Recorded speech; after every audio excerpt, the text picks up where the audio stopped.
আসসালামু আলাইকুম সবাইকে। আমাদের the ultimate AWS hands on boot ক্যাম্পের 4 নম্বর ভিডিওতে আপনাদের সবাইকে স্বাগতম। গত 3টা ভিডিওতে আমরা থিওরি এবং বিলিং অ্যালার্ম নিয়ে কথা বলেছি, কিন্তু আজকে আমরা আসল প্র্যাকটিক্যাল কাজ শুরু করতে যাচ্ছি। আজ আমরা শিখব কিভাবে ক্লাউডে আপনার একদম নিজস্ব একটি ভার্চুয়াল সার্ভার তৈরি করতে হয়, যাকে এডব্লিউএস এর ভাষায় বলে EC2 ইনস্ট্যান্স। শুধু তৈরি করাই না, আমরা আমাদের নিজেদের কম্পিউটার থেকে সিকিউর ভাবে SSH এর মাধ্যমে সেই সার্ভারে কানেক্ট হব এবং সার্ভারের সিকিউরিটি দেয়াল বা সিকিউরিটি গ্রুপ কনফিগার করা শিখব। আপনি যদি একজন ওয়েব ডেভেলপার অথবা ডেভঅপস ইঞ্জিনিয়ার হতে চান, তাহলে আজকের ভিডিওটি আপনার ক্যারিয়ারের জন্য সবচেয়ে গুরুত্বপূর্ণ ভিডিও। তাই একটু স্কিপ না করে পুরো ভিডিওটি মনোযোগ দিয়ে দেখুন। মূল কাজে যাওয়ার আগে চলুন খুব সংক্ষেপে 2টা কনসেপ্ট ক্লিয়ার করে নেই। প্রথমত, EC2 কি? EC2 এর ফুল ফর্ম হলো ইলাস্টিক কম্পিউট ক্লাউড। সহজ বাংলায় এটি আর কিছুই না, ক্লাউডে থাকা একটা ভার্চুয়াল কম্পিউটার অথবা সার্ভার। আমরা যেমন দোকান থেকে নির্দিষ্ট র্যাম প্রসেসর দিয়ে পিসি কিনি, AWS থেকেও আমাদের প্রয়োজন মতো র্যাম, স্টোরেজ এবং অপারেটিং সিস্টেম সিলেক্ট করে একটা সার্ভার আমরা ভাড়া নিতে পারি। একে বলা হয় ইলাস্টিক, কারণ আপনি চাইলে 1 মিনিটের মধ্যেই এর র্যাম বা ক্ষমতা বাড়িয়ে কমিয়ে ফেলতে পারেন। আর সবচেয়ে মজার ব্যাপার হলো, আমরা প্রথম 1 বছর এটা সম্পূর্ণ ফ্রিতে ব্যবহার করব। দ্বিতীয়ত, সিকিউরিটি গ্রুপ কি? আপনার এই নতুন সার্ভারের চারপাশে AWS একটি সিকিউরিটি গার্ড বসিয়ে দেয়, যাকে বলা হয় সিকিউরিটি গ্রুপ। এটি মূলত একটি ডিজিটাল ফায়ারওয়াল। আপনার সার্ভারের কোন কোন পোর্ট খোলা থাকবে এবং পৃথিবীর কে কে আপনার সার্ভারে ঢুকতে পারবে তা এই সিকিউরিটি গ্রুপ দিয়ে কন্ট্রোল করব আমরা।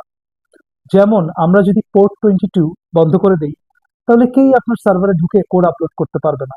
আবার পোর্ট 80 যদি বন্ধ করে দেই, তাহলে সাধারণ যারা ভিজিটর তারা আপনার ওয়েবসাইট দেখতে পারবে না।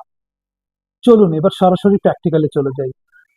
আমি আমার ভিডিওটি বন্ধ করে দিচ্ছি যেন আপনারা সম্পূর্ণ স্ক্রিনটা দেখতে পারেন। আমরা এখন দেখতে পাচ্ছি AWS এর কনসোল হোম। এখান থেকে আমরা সার্চ বারে EC2 লিখে সার্চ দিতে পারি, অথবা যেহেতু আমি EC2 তে কাজ করেছি, এটা রিসেন্টলি ভিজিটরে চলে এসেছে। আমি এখানে ক্লিক করলে চলে যাব EC2 ড্যাশবোর্ডে। বাম দিকে আমরা দেখতে পাচ্ছি EC2 রিলেটেড সব side bar, instance, instant types, launch, template, spot request. এগুলো সবই আমরা দেখব আমাদের ভবিষ্যতের যত ভিডিও করব সেই ভিডিওগুলোতে। আপাতত আমরা ইনস্ট্যান্স বানানোর জন্য লঞ্চ ইনস্ট্যান্টে ক্লিক করব। এখান থেকে আমি প্রথমেই দিয়ে দিব আমার সার্ভারের নাম কি হবে। আমি লিখব মাই টেস্ট সার্ভার। সেকেন্ড যে অপশনটা আমরা দেখছি সেটা হলো অ্যাপ্লিকেশন অ্যান্ড OS ইমেজেস। এখান থেকে আমরা সিলেক্ট করব যে আমার এই সার্ভারটার অপারেটিং সিস্টেমটা কি হবে। যেহেতু আমরা ফ্রি টায়ারে সব কাজ করব, সেহেতু আমরা এটাও চেক করে নিব যে যেটা আমরা সিলেক্ট করতেছি সেটা ফ্রি টায়ার এলিজিবল কি না। আমাদের প্রথম ইনস্ট্যান্স আমরা চেষ্টা করব সেটা উবুন্টুতে ক্রিয়েট করার। উবুন্টুতে ক্লিক করব। হ্যাঁ, উবুন্টুও ফ্রি টায়ার এলিজিবল। এরপরে যে অপশনটা আমরা দেখব, একটু সময় নিচ্ছে, এটা একটু সময় নেয় এই EC2 এই ড্যাশবোর্ডটা।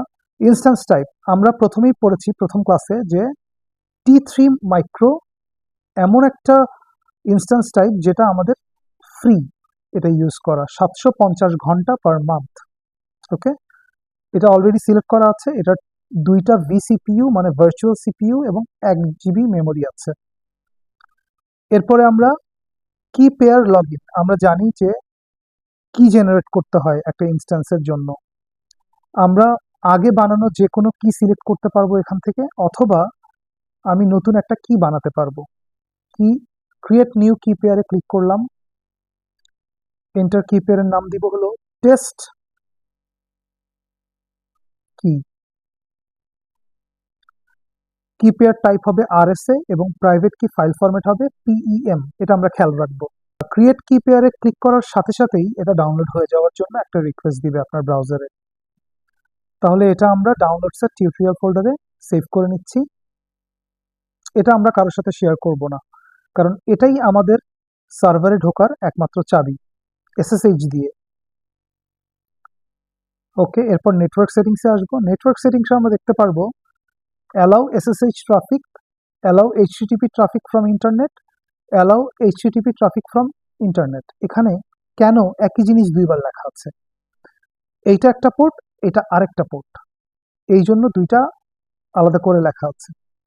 ঠিক আছে, যদি আমরা কোনো সিকিউরিটি গ্রুপ বানাতে চাই সেক্ষেত্রে আমরা এটা ক্লিক করব, এবং যদি কোনো এক্সিস্টিং সিকিউরিটি গ্রুপ আমার থেকে থাকে আমি অবশ্যই সেটা সিলেক্ট করতে পারি। এক্ষেত্রে কি হয়, আমি একটা সিকিউরিটি গ্রুপ বানায় অনেকগুলো ইনসিকিউর ইনস্ট্যান্সকে সেই সিকিউরিটি গ্রুপের আন্ডারে দিয়ে দিতে পারি। এসএসএইচটা আসলে 22 নম্বর পোর্ট, এই 22 নম্বর পোর্ট দিয়ে আমরা এই সার্ভারটাকে অ্যাক্সেস করব পিইএম এই কিটা ব্যবহার করে। সেকেন্ড যেটা আছে সেটা হলো পোর্ট 80, এই পোর্ট দিয়ে মানুষ ব্রাউজ করে আপনার এই ওয়েবসাইটটাকে দেখতে পারবে।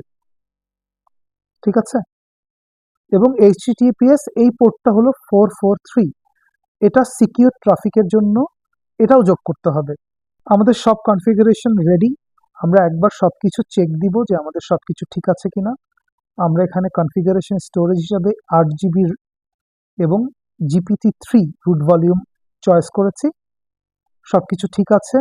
সামারি হলো আমার একটা instance, software image Ubuntu, virtual server type T3 micro, firewall new security group, storage volume একটা ভলিউম 8 GB, লঞ্চ ইনস্ট্যান্স। কিছুক্ষণ সময় নেবে এবং আমাদের ইনস্ট্যান্সটা ক্রিয়েট হয়ে যাবে।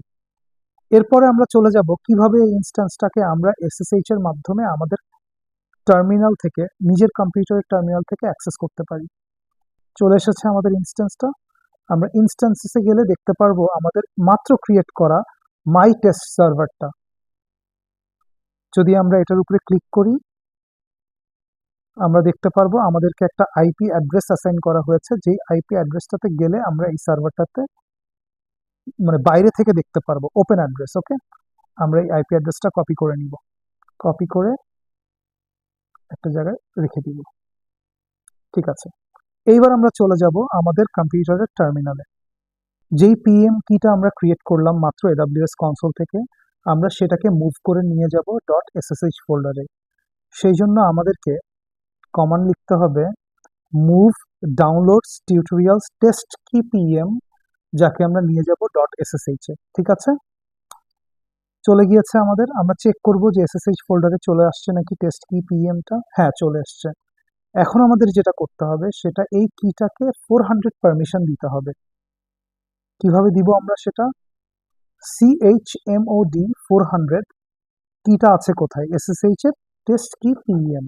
ঠিক আছে, এই কমান্ডটা রান করলেই আমাদের কিটাতে পারমিশন দেওয়া হয়ে যাবে। এবার আমরা লিখব আমাদের যে ভার্চুয়াল পিসিটা আমরা ক্রিয়েট করলাম সেটাতে কানেক্ট হওয়ার জন্য কমান্ড ssh, যেটা আমাদের প্রোটোকল -i, আমাদের পিএম কিটা যেখানে আছে সেটা হলো .ssh টেস্ট কি পিএম, তারপর একটা স্পেস হবে, এরপরে আমাদের যে ওএস সেটা ছিল উবুন্টু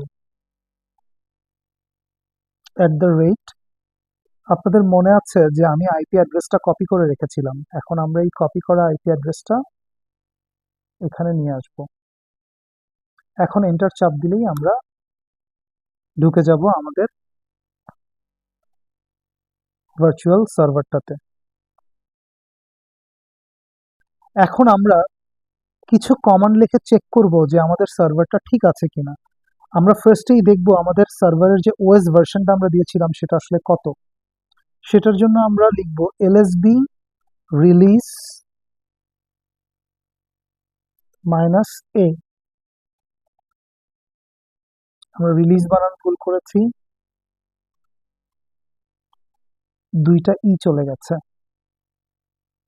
ওকে, আমরা দেখতে পাচ্ছি উবুন্টু 26.04। ঠিক আছে, এখন আমরা উবুন্টুটাকে আপডেট করার জন্য sudo apt আপডেট এই কমান্ডটা চালালে আমাদের ওএসটা আপডেট হয়ে যাবে, লেটেস্ট যত আপডেট থাকবে সেগুলো ইনস্টল হয়ে যাবে। এটা আপডেট হয়ে গেছে। এখন আমরা চেক করব আরেকটা কমান্ড দিয়ে যে আমাদের এখানে কতটুকু জায়গা ফ্রি আছে। অবশ্যই এটা র্যাম, আমরা দেখতে পাচ্ছি মেমোরি হলো 1 GB, মানে 908 মেগাবাইট, ইউজড হয়েছে 311 মেগাবাইট। ওকে, ফ্রি আছে এতটুকু, শেয়ার এতটুকু, ক্যাশ এতটুকু, অ্যাভেলেবেল এতটুকু। ওকে, ঠিক আছে। আমরা এবার দেখবো আমাদের স্টোরেজ অথবা হার্ড ডিস্কের কি অবস্থা। সেটার জন্য আমরা কমান্ড দিব df-h। ওকে, দেখাচ্ছে এখানে 6.7 জিবি, ইউজড এত জিবি, অ্যাভেলেবেল এত জিবি, এবং কোন সেকশন কতটুকু মেমোরি খাচ্ছে সেটাও আমাদেরকে দেখায় দিয়েছে। ঠিক আছে, আজকে আমরা কি করলাম, আজকে আমরা এডাব্লিউএস কনসোলে গিয়ে একটি ইসি2 ইনস্ট্যান্স ক্রিয়েট করলাম, সেটার সামারি দেখলাম, সেখানে আরো কিছু সেটিংস চেঞ্জ করলাম যেগুলো ফ্রি টায়ার এর জন্য অ্যাভেলেবল, যেমন উবুন্টু টি3 মাইক্রো।